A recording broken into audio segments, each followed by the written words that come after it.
just as an introductory before we start, for those of you that have never met me, my name is George Bennett. I'm originally from Huna. I live in Sitka.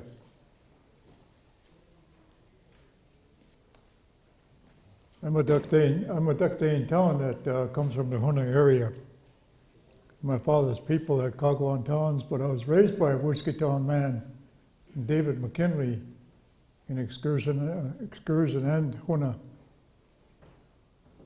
I'm also on the Raven side, I like to say I'm a grandchild of the Kiksati people of Sitka. Let me kind of bring you a little bit up to the reason why I thought I wanted to do this presentation on Tlingit khu.éex. I thought it was kind of important that we take a little bit of our experience, a little bit of our understanding, and a little bit of knowledge from years past when we were growing up in Huna, and a little bit of what we see today, but I'm not going to make no comparison to that. But the reason why I bring that up, because I see how important it is to sort of create a template this afternoon and to let you know that our presentation this afternoon is not going to be one that everything that we talk about is set in stone, but one that you can take away and use it whichever way you want. But the important part about this presentation is the order and the format that Tlingit khu.éex has been done. Why that is so important, because everything that we do in the Tlingit way has its traditional meaning. One of the few things that I do want to point out before we start talking about the gist of the Tlingit khu.éex is when you get into the Tlingit part of the khu.éex, this is where it's important that everybody learns to separate their own personal agendas from the cultural agenda. Here's what I mean. Even though we know families are given parties today, because we have to go that way now, because clans are not really stepping up as a whole now to put parties on. I know there's a couple of them out there that still do that, but there's a lot of families that are actually putting parties on. Granted that, yes, it does take a lot of finances, it takes time, and could be pretty stressful. But I think if we learn to separate the personality sides and relinquish to the cultural side when we get ready to do the party, I always find that a lot of people help you out from a cultural perspective. Now, having said that, as we go along, hopefully everybody will realize that our presentation this afternoon, its intention again is to give you some information. It's not to sway you to change your mind by what you already know. Many of you have been out on party, have done parties. Many of you have probably participated in a party, and that we will respect. But sometimes there are some things that people will do in parties yet that probably doesn't understand why we do what we do in parties. And I always like to think about some of our elders of a long time ago. what it meant to be humble, meaning where you've been, and not being ashamed to make a mistake. Even later in life, for me, I still make mistakes, but yet I depend on what elders we still have, and I go to them. There's nothing shameful about that. But here's what I've always found that is really important about Tlingit khu.éex. Someone just asked me, what is a khu.éex? Some definition said you've been invited to a feast. Yes. But if you look at the word khu.éex, éex in itself, there are some Tlingit speakers here. It's sort of like you're yelling out. And I remember somebody telling me that the Nakani went from door to door but didn't knock on the door, but stood outside that person's house and kind of yelled out, told them that they were invited to a party. They would say. But I'm sure having respect for other communities, other clans, they have their own system. They're accustomed to doing things certain ways, and we respect that. So we try to want to hit on a few highlights on what it means, such as a fireball. We'll get to that. Why do they kill the money? We'll get to that. When do you name somebody? When do you adopt somebody? We will pick up on that.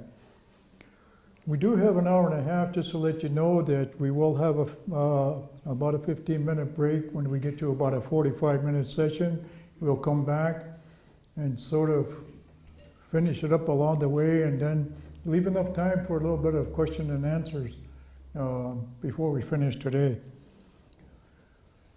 But again, I want to thank you for coming out. I want to recognize a few of our opposites that are sitting out there. I can't start my afternoon without having to acknowledge my opposites. We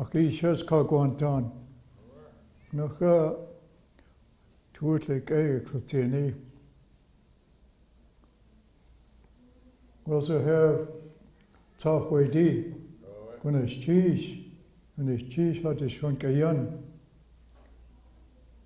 Are there any Chukanadis here? I didn't see any Chukanadi. Yuhan too, Kunishchish, Ksatini, Wurskitan. So Yuhan, Kunishchish, Tehuidi, Kunishchish, Yuhan too, Takslawadi.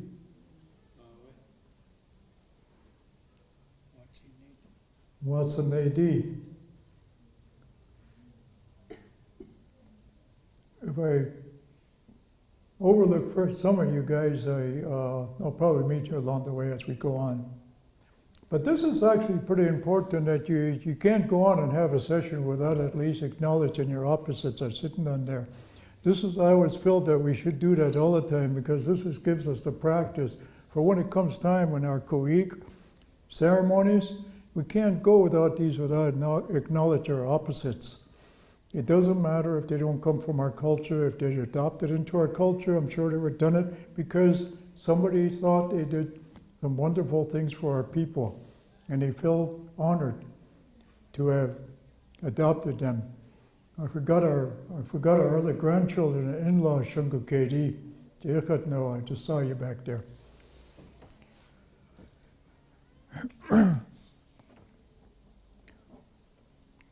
What I want to talk about a little bit here is the very first part of the khu.éex, which I find is probably the most important, and it is the most sacred part of the khu.éex. You'll notice on your handout there it says a welcome. Normally the house leader of the clan that's hosting the party would probably delegate that opportunity to thank the guests for coming. One of the big things that we always strive for when we do clan parties is that we have to ensure that there is nothing that we would do to insult or offend our opposites. One of the most prestigious and honorable things that the host clan can ever do is to ensure that we honor our guests from the time we start the party to the time we end. And let me just say one thing before I move on. We have Nakanis that comes in. Our Nakanis are what they are. They mean they are the in-laws to the clan. You couldn't get it more clear than that. Nakani, the in-law to the clan. Ikanayan, if you're just referring to one of them, he's your brother-in-law or it's your sister-in-law. But in our case, when it comes to ceremonies such as this, Nakani, they help us. They help us bridge that communication gap between the Eagle and the Raven clan. I myself cannot publicly talk to the Eagles and try to give them directions, which way to move, who's speaking for you, or hey, keep it down. That's not my place. We call over the Nakani and says, can you take this message to your clan members? This way we stay away from offending. We have always displayed that respect. You'll notice I just mentioned Nakanis being just for ceremonial use only. And others probably have a different practice in terms of Nakanis. But from my understanding, I've always known Nakanis to be utilized in a lot of our khu.éex. So they are important. You can't go in a party without your Nakanis. And when I say they're in-law to your clan, if the Tuckdane Towns were given a party, I would seek out somebody that was actually married to a Tuckdane Town. That is our Nakani. It's not always the easiest thing to do today. When I found that out hard, it was hard to do. To find a Nakani that's actually married to your clan. They're out there, but you gotta find them. The important thing, moving on from after making a speech, you get welcomed into a party, and a lot of times you're more than likely to be welcomed into the clan house, even though it doesn't mean you may be having it in A&B Hall, you could be having it in the Centennial Hall, even though that symbolically becomes the clan house of that clan that is actually putting the party on. So sometimes they'll say, "Knish yakati kuti hakayach nakahitya." For me, it would be Kalkit, the freshwater Mark Saka house.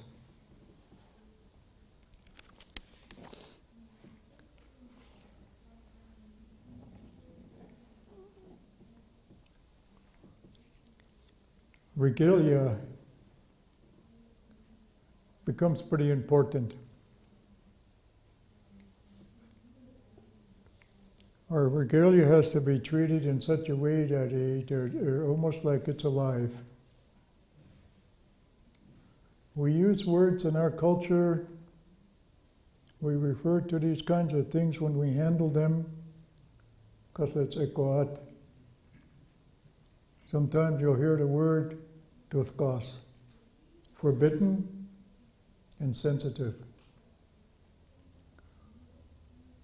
I think when I was ready to put this presentation together, I was thinking about those two main important points when we looked at that. I remember reading a book that Nora and Richard Donghauer put together. I don't know how many of you folks have that book called khu.éex. If you read in there they actually say, if you say speech is the wrong way, if you're not doing the cultural speech the right way, people can get hurt. That was a belief of our people. They would say that. And I'm a believer of that. It is a very powerful part of our parties. After the regalia is put on, then you call the opposites. I got my older brother coming up here. I'll have him come up first.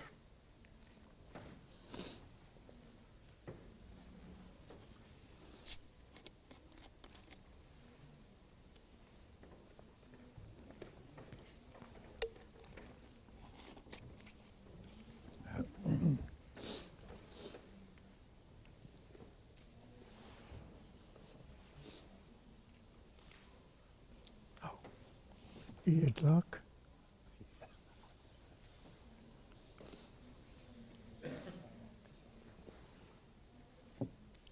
I was in a party last week, and I can't tell you where, but I was in a party last week, and I really felt my heart thumping when I saw the mourning clan, the clan that was in mourning, didn't mark their faces, didn't indicate that they were the ones that was in mourning.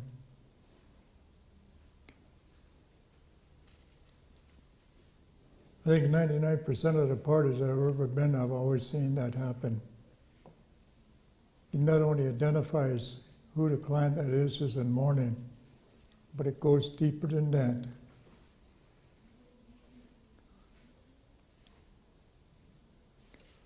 Usually you get your opposites to come up and help you do that, and they would make sure you mark.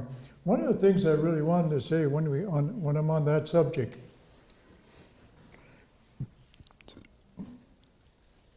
we try to keep our clan members pretty much together all the time.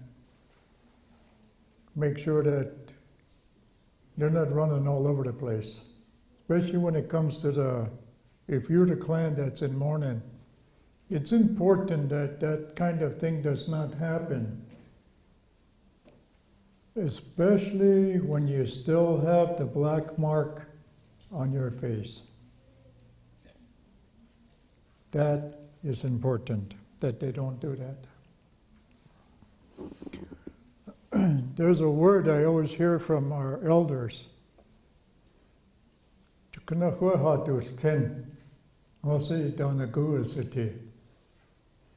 They're watching you, your actions. So what we do all the time is somebody's watching us. And what we do at that time and moment is what that person is going to take away because of our actions. 5 years down the line, when it comes time for them to do something, that's exactly what they're going to do. And they're going to say, we saw that happen at this party, so it must be all right. Nobody said nothing. Before I move on, I want to introduce the panel that's here. My older brother, Kenny Grand. In 2008, we had a little gathering in Huna. We brought out a new hat. And members, they weren't all there, but members of our clan all agreed that he would actually be our main speaker. So we looked to him to be our main speaker. Kenny works in Glacier Bay. You saw him earlier today in another presentation. I'm happy he's here this afternoon to join us. Our younger brother, sitting on the end, you all know him, lives here in Juneau, Paul Marks. Comes from the Tlingit clan. I'm glad he's here. I'm going to, at this time, ask if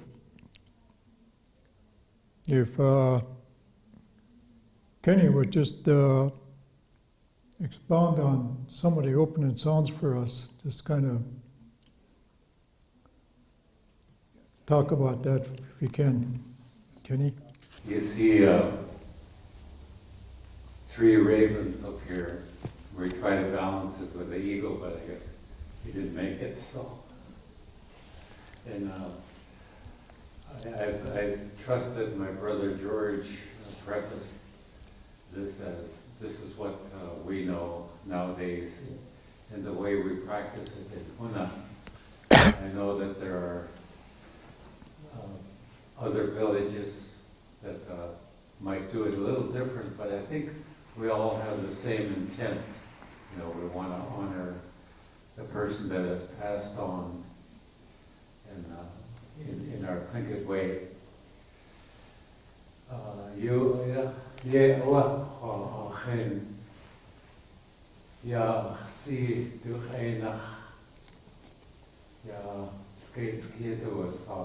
Chukan Shah. Kunach Shad Hani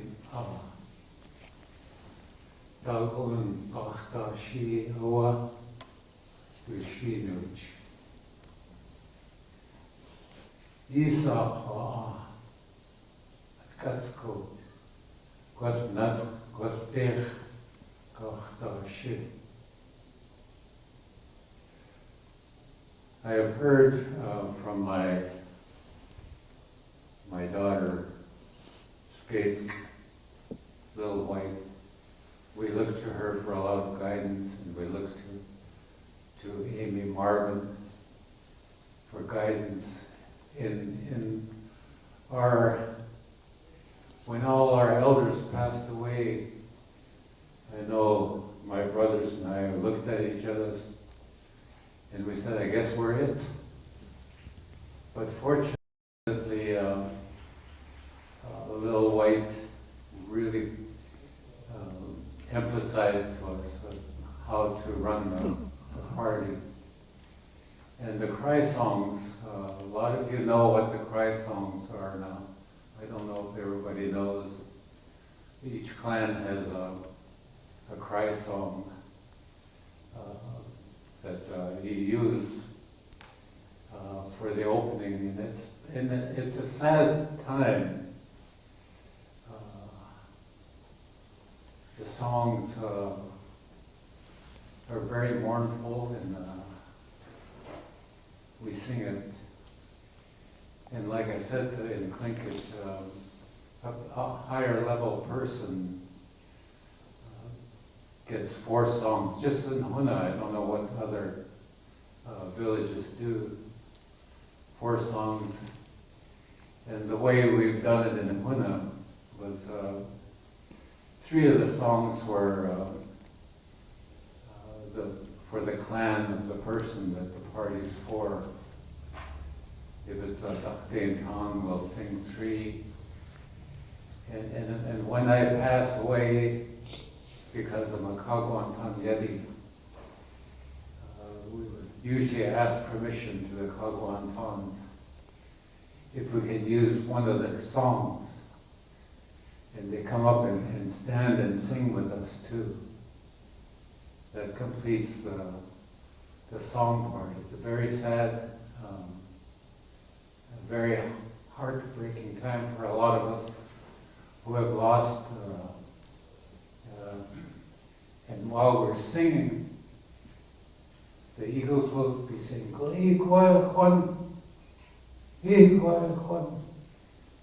strength and power to you. Those of you that are in grief, and when we're done singing, like George has, we turn it over to the eagles. I think that's where you were headed there, yeah. Brother George. Mm-hmm. You're going to have somebody speak on that? Or shall I continue? Go ahead, continue. Okay.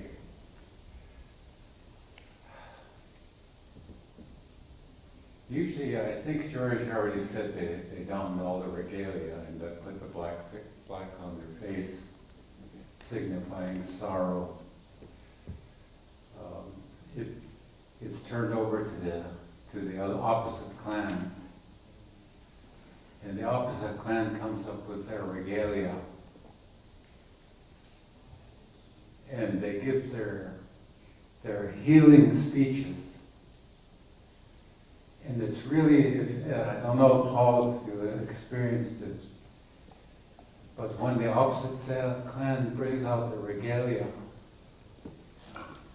they tell the history about it, and they always do a healing part. All the ancestors are in the regalia. We wrap this robe around you, and you can feel the warmth of the ancestors. You can feel their presence. They're holding you. They're keeping your spirits warm. And they always say, we don't want your tears to hit the floor recklessly.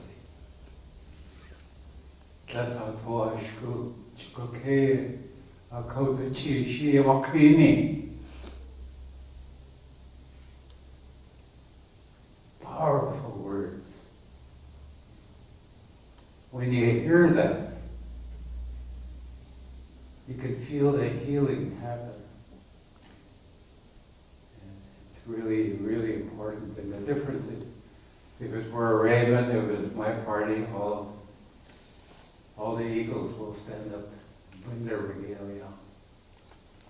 And they would give their healing, their different metaphors that they use.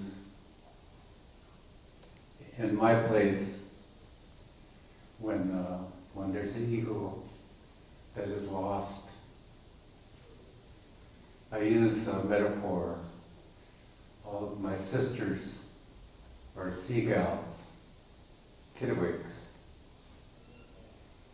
And I always say to the grieving eagles inside, we bring out our blankets for you.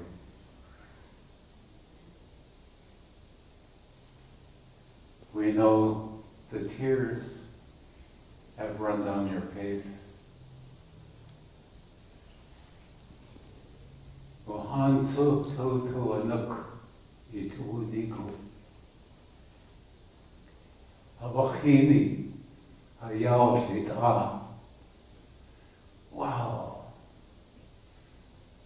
Wow. Powerful words. Healing. Yayedat. Yat yetin. Yat eksha. As tu God etin. Achagachtus lakro. Iwachini. You see here, my sisters, the Kittiwake women. We will take their down and we'll wipe the tears away from you. Yusha Shakidi Anas Akhtakin Satkhan. They will fly up into Mount Fairweather with your grief, to take your grief away.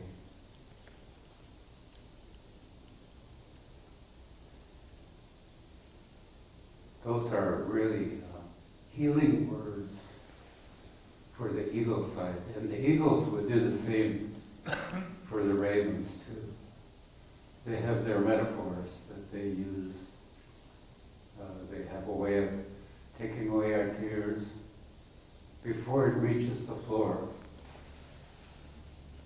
Before it reaches the floor, it will wipe away our tears. Each one of the eagle clans would come up and do it for a raven, and vice versa. If it was an eagle clan that was grieving, the ravens would bring their regalia out and use their metaphors. But there's something that's been happening lately.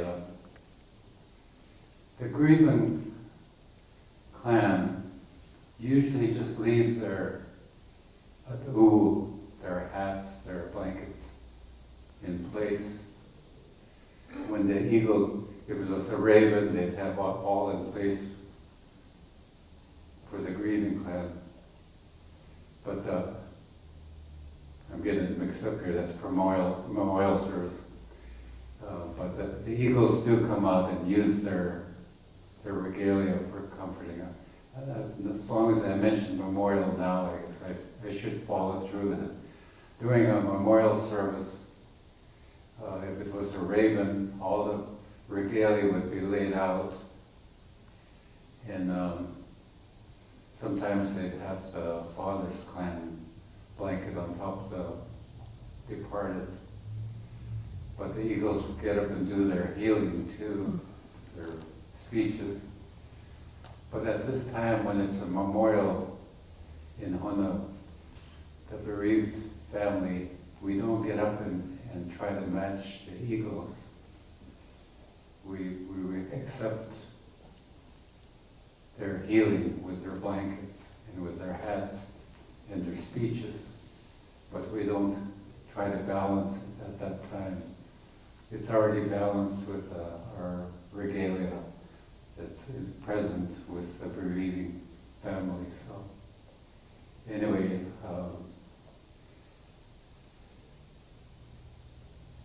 the clans, if it's the opposite clan, when they're all done, then the host clan will get up and thank the opposites for their healing speeches and for showing their regalia. And usually for the songs that the opposites sang, we thank them for it, for the healing part. When all this is over with, we do what they call it yashkashu. Yashkashu. It's a way of our people to remove the grieving part, to switch into the happy part. We remove the grief with, in Huna we use four different clan members of the same clan. It could be mixed. If it was a raven, we'd even have our grandchildren with us that would do it too. Grandchildren in our case, like Paul Marks is my grandchild, or Bill Wilson in Huna is my grandchild on the raven side. So they come out there and they have their sticks and they stomp their feet and they go, ooh, yashka shu, wee, with the sticks go up in air. Ooh, yashka shu, wee. They do it in Huna, we do it 4 times and we turn to the 4 directions of the earth. And that's the way we shift from the sad parts to the new part. And afterwards, we have the Nalkanis come up and they take away the black paint. I think George talked about it. Did you talk about it? Not yet. Yeah, they remove the black paint from our faces. Then we switch over. And I think I will leave it right there for George to set the direction here.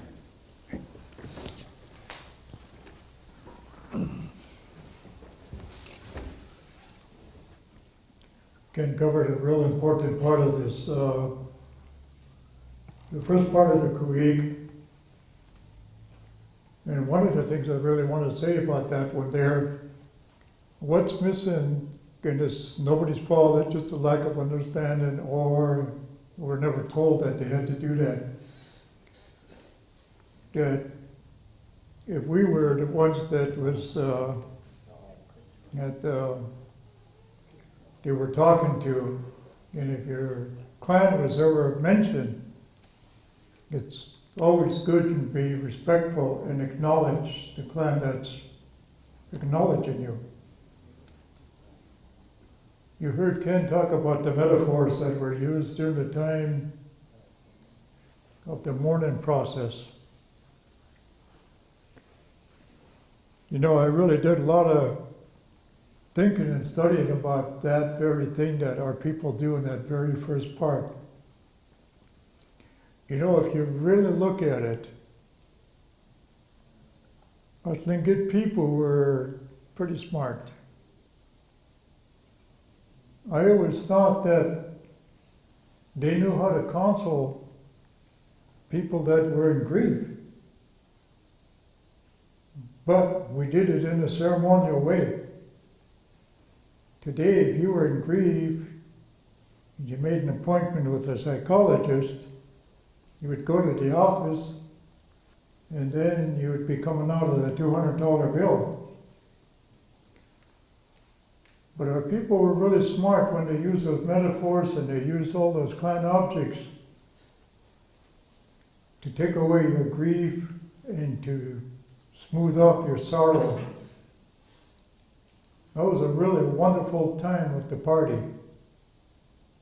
It was an awesome time when you really look at how strong we are as a people that hold each other's up so that you don't fall, so that you don't continue to have that inner pain because of your loss.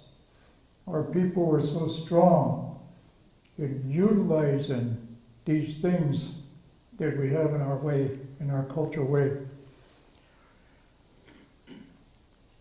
I'd like to call him a younger brother, if he can talk just a little bit about the khu.éex before we break, and we're just, as soon as we come back off our break, we'll just go right into the money part. And Paul, if you could mention a little bit about the money where they support you throughout the party.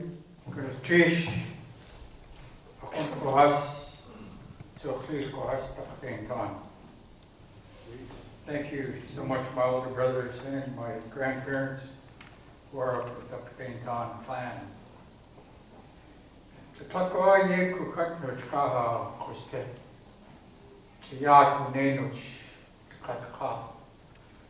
This is the way our life is that we respect everyone. I know that George asked me to touch upon khu.éex, but I would like to touch on some things that I feel is important also, if that's okay, George and Kenny. In regards to our culture,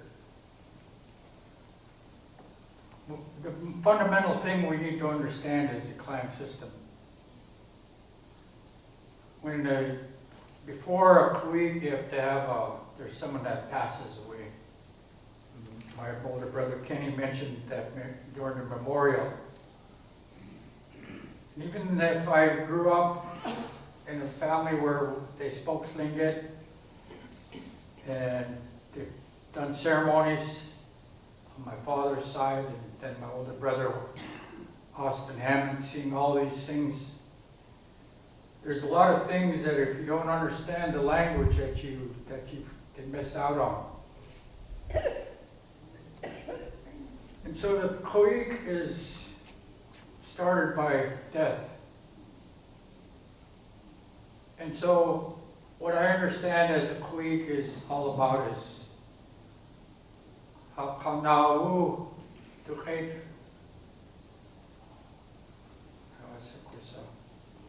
it is a feeding of the dead, our ancestors.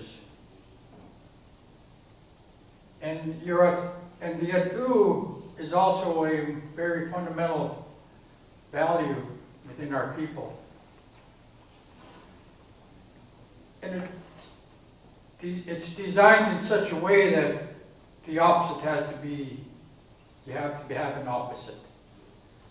In other words, the moieties need to be eagle or raven side, which is sometimes a difficult thing for us today. It's not that we, and George has alluded to this, it's not really our fault.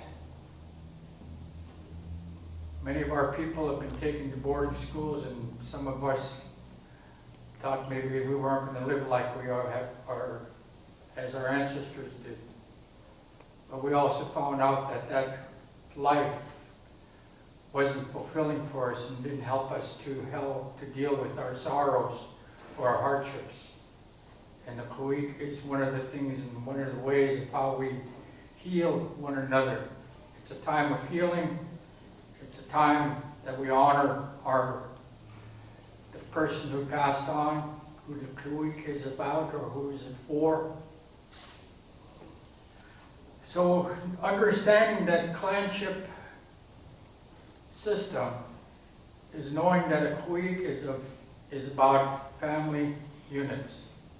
It's a fundamental family unit. That's what your clan system is. My father is a Chukanedi. I'd be invited to the Chukanedi party when my father passed on, and I was maybe one of the major guests. And Tlingit was one of the major guests because my father was a grandchild of Tlingit. There's so many layers in this topic. We would need a very long time, more than an hour and a half, to even cover. When my father's brother passed on his coffin, they put a Kagwantan blanket over his coffin. Why was that done? He was a grandchild of Kagwantan. See, sometimes we think, oh, we need the Chukanedi need to take care of it. But the grandchild is very special individuals. And so that's the reason why they would do that. I know I'm talking in many different topics, but I think my brother's laid good groundwork. I just want to try to put other things that are included in khu.éex. And so the first thing about a khu.éex is this is where it's like a court system.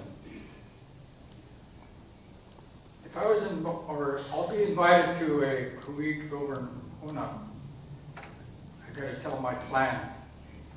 Even though they just invited me, if they invite me, that's inviting the whole clan.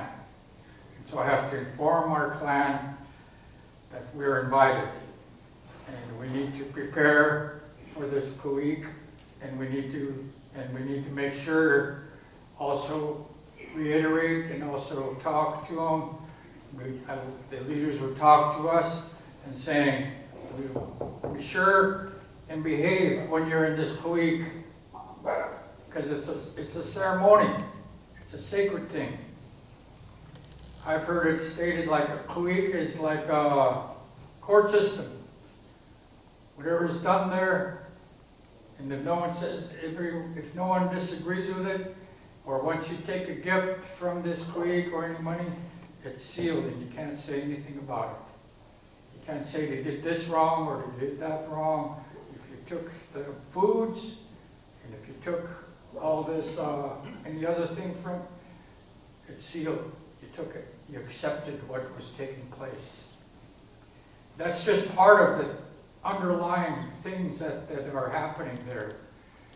And when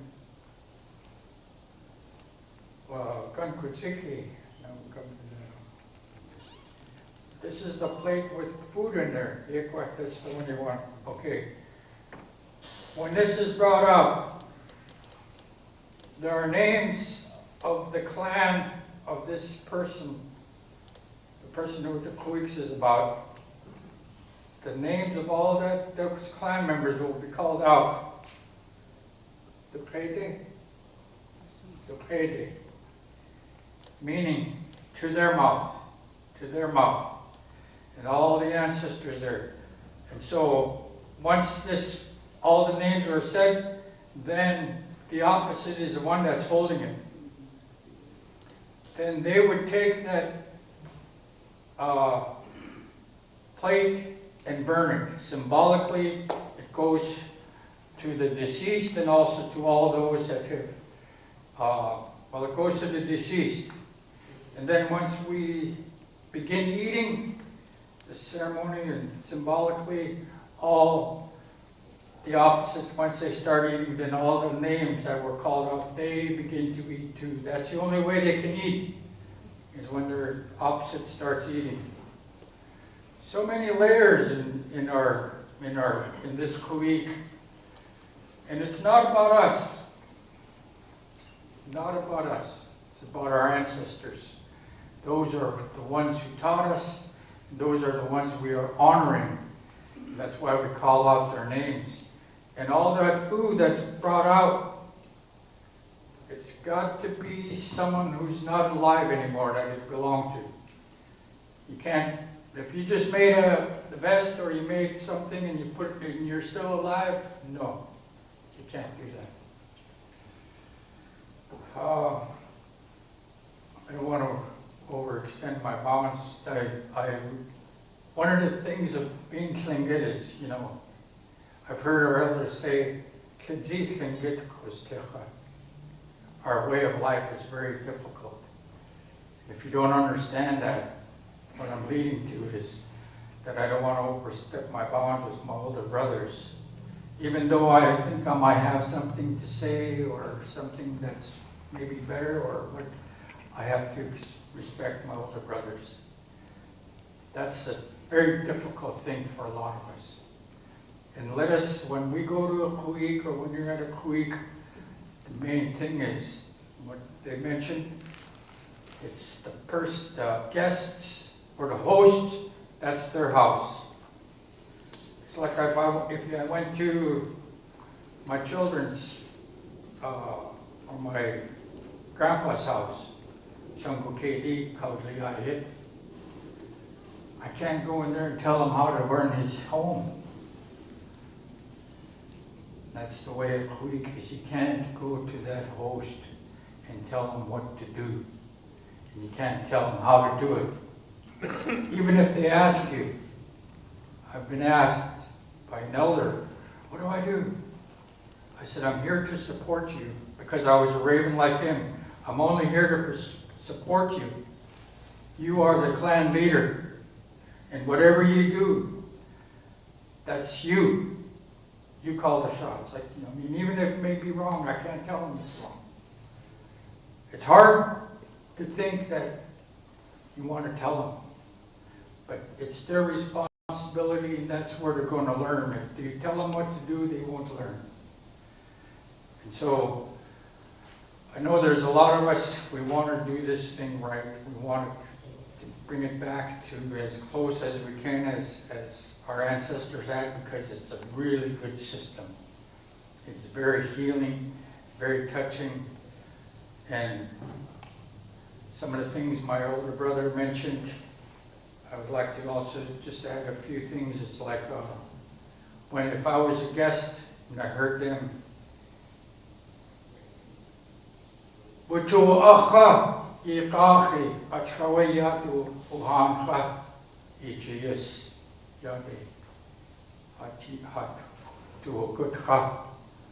heard you crying, that's why we came here. That's why we're here today. And then it's Tuhawanukha Ishtanuku. Tuhawanuk Ishtanuku. We feel your pain. We feel your pain. How wonderful our people were in loving and caring for one another.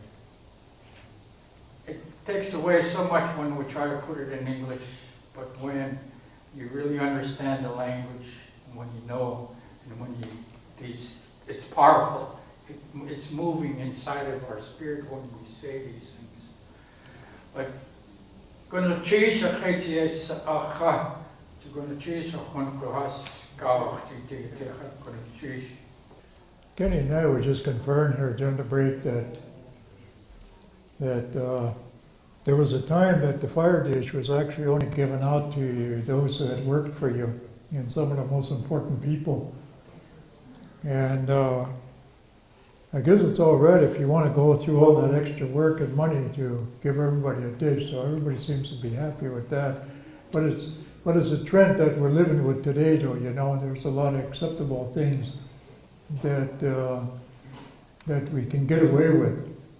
But I think when I first started talking about why I wanted to do this session today was there are things that we don't want to try to water down or try to get away with. And some of them that you heard at the very beginning that we were doing, and that was the mourning process. That's always the most important part. The middle part, the giving away of the the meals and the happy times, you know. A lot of clans are becoming very creative, and that's good. Because once we said now we turned it over to the happy time. And as we get going through the party, now we're coming to the other part where you'll notice that the guests would be walking around and they'll walk up to the host and actually put $1 or $2 in their hand. And basically what that is just to help them because you know, there was a time payments were made in a materialistic way. Blankets were given, rifles were given, paddles were given, bentwood boxes were given, many of those kinds of things that actually had a cultural value to it. But since we became more of a modern tribe, money came into our midst. And so one of the things I really, and I know it's hard to get away from that, because it's happening. Some people come to parties just for that very reason. And I've actually heard people say, I sat there all night and all I got is $5. But I think one of the things that we also fail to say, and I'm going to say it, besides having a party because of a person that had just passed away that's a member of your clan, we're also obligated to those opposites that came to us, that assisted us, that helped us out. Those that came to you and even said just to comfort you. If it was a duck day in town and the eagles came, we would make a note of that. And if they sat with the body, we would know that, because it was up to us to also pick who would sit with the body. If they dug the grave, the same thing. If the opposites were doing that for you, now we are obligated. And I always felt that instead of calling it a payoff party, I always felt more comfortable if I said, we're going to say going to teach to our opposites because they came and helped us out. It's a wonderful gesture, really, because now you've just gone through your mourning process. Now the other most important part now is to bring out your money, and now comes the money ball. There's a group that are probably not a part of the host clan, but let's just say they're ravens. These are the ones you would refer to as Jinda'ati. Those are the ones that are going to come up to the table now, and they're going to begin to put their money out. And in today's world, they like to identify those that actually contribute to them. And I think it's mostly because they're just doing it out of respect. They're doing that. And once that is all done, then the families of that person that passed on will be the last ones to come up and put their money into the bowl. Now, the people that are actually doing the counting of the money, we like to call them the bookkeepers or whatever we want to put a title on them. They're actually eagles. And you've seen most often they are the women that will be helping us out. And I guess Tlingit checks and balance, Yekwa.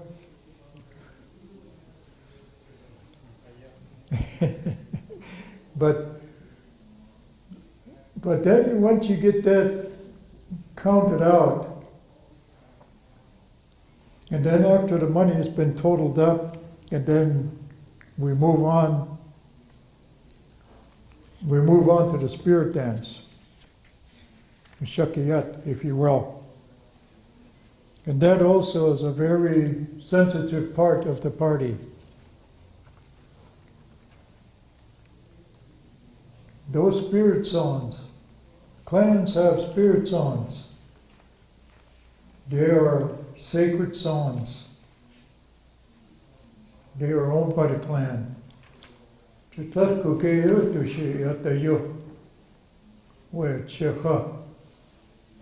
Can't use it just in the old time. And let me say that again, because I've seen it done in the old time. Spirit songs, you be careful how you use them. Katlatse ko atayo, katuthkas atso, we checha. Acho atlat kuke etushi atayo.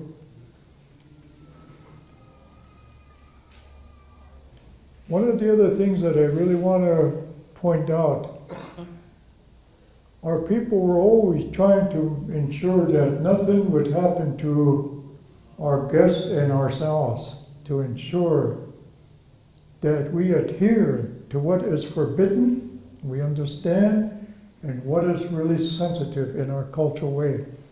Now I know somebody out there, and the youngsters are saying, well, what does that actually mean? We don't know what that, well, maybe there's going to be a time that on the side while we're walking around in this building in the next couple of days, you can stop one of us or one of the elders and ask them what all that means. So having said that, now we're moving on into you'll see naming and adoption. Let's define that naming first. Because we're a matrilineal society, a child is born to a Tlingit mother. Adoption don't apply. We have to give that person a Tlingit name. We bring that person out, we tell the opposites what that person's Tlingit name is. That's the difference between adoption. When somebody gets adopted, now we're going in a different process. Adoption is actually a new concept. But that's all right though, as long as it's been done respectfully. It's been accepted. There's nothing wrong with that. We have been doing it very respectfully.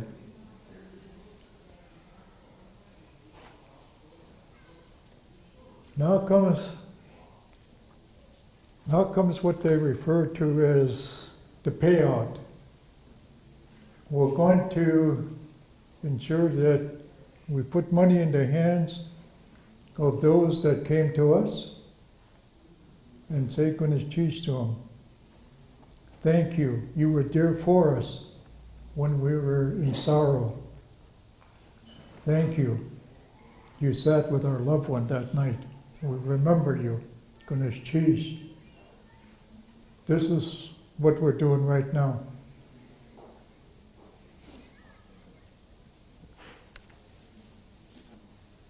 I wanted to kind of back up a little bit and talk about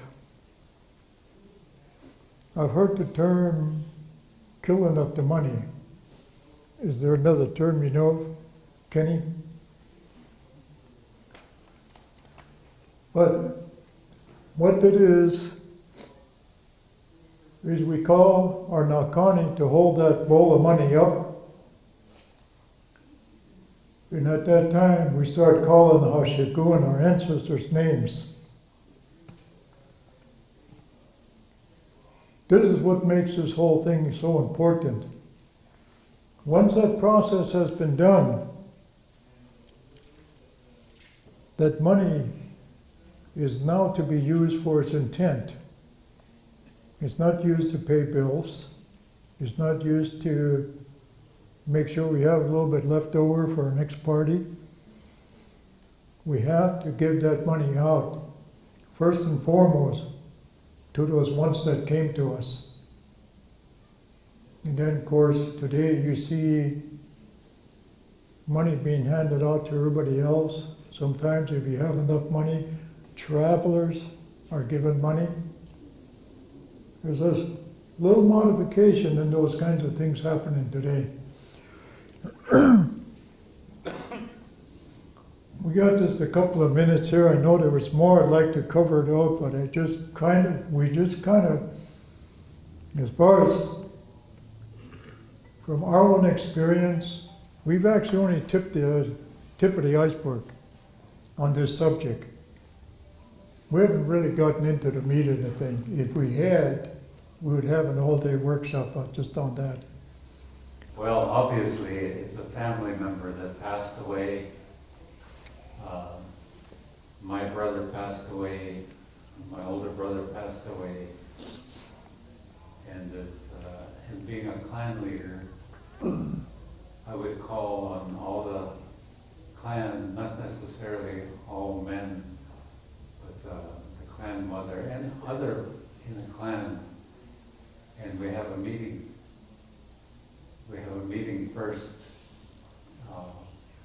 When should we have the party?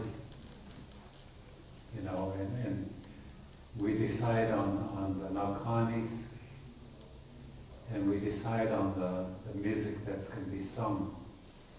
It's usually the bereaved family.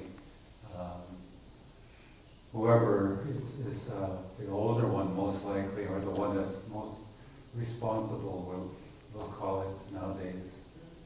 And I think your second question was about clan leaders. Who gives permission, the clan mother or clan leader or house leader? I don't believe a permission is required. I think each family is obligated, and they know who their spokesperson is. They do. They know who will stand up and be listened to. So that's the one they would call. Because in today's world, I might be the older brother, but my younger brother's a lot smarter than me. They might go to him. So they know who their leader is. And how does one become a clan leader or house master? Because we know there are some women, and it's been primarily men. So how does a person become a leader?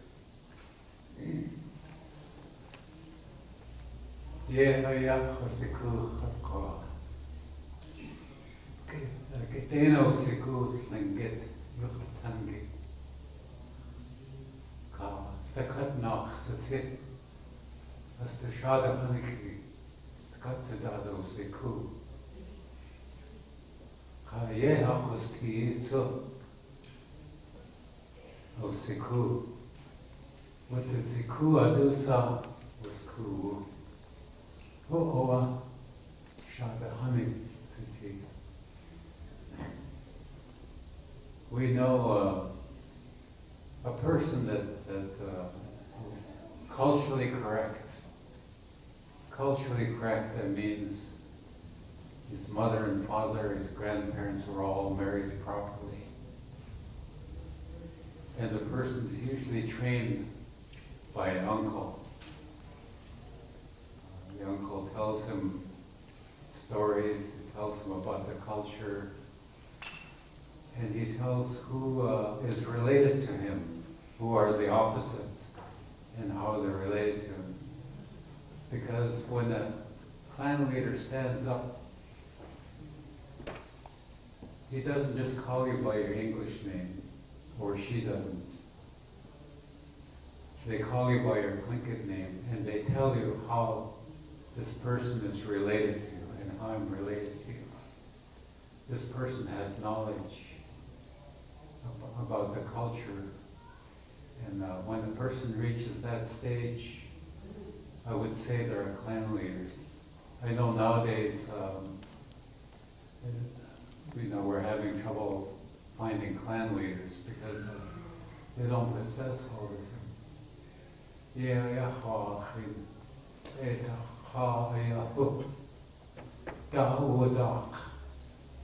This person is culturally correct, and he's at the stage of life where he's not crazy anymore. And I mean, that's the simplest way. Means he became sober. He reached a level in his life where he doesn't need to go out and do crazy things anymore. He's serious. He's responsible.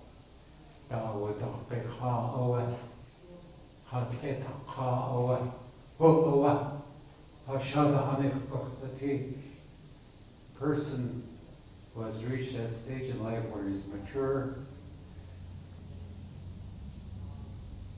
and he's culturally correct. He knows the genealogy of all the opposites.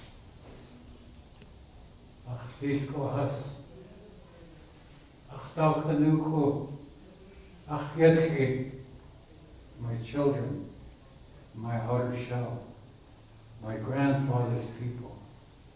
This person should know this. This is what Shadahani is, leader.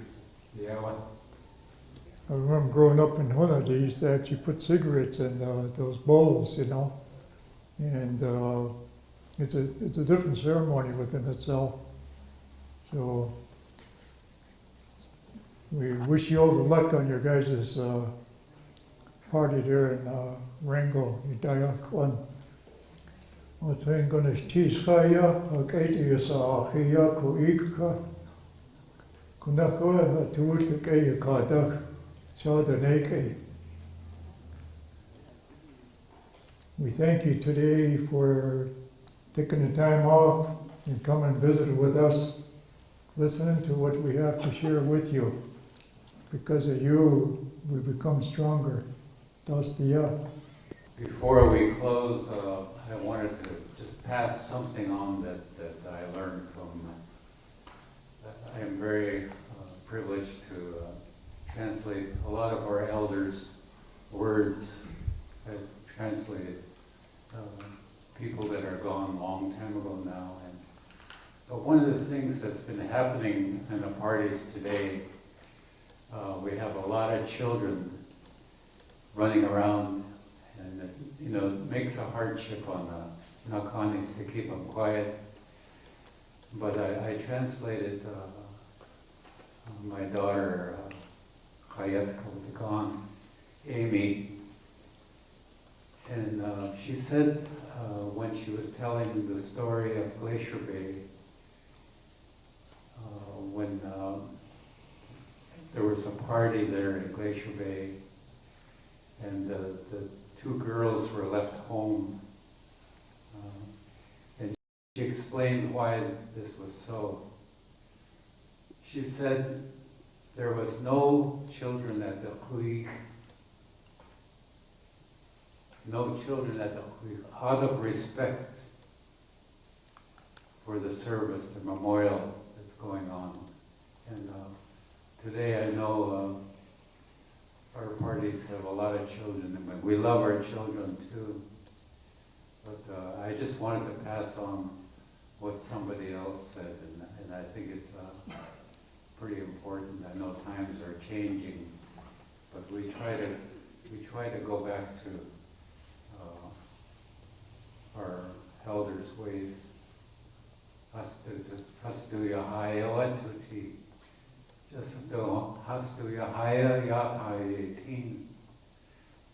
We are but images, we are but shadows of our ancestors. and we're trying to imitate our grandparents. But anyway, I don't know. I know there's a lot of parties going on, and I know the children are there, and I just want to pass this on. It's not my words, it's words of elders. Thank you. Yeah, I just want to say thank you to Jerry Hope and Sharon at the Knowledge Conference. And again, one parting word, be kind to each other. Thank you.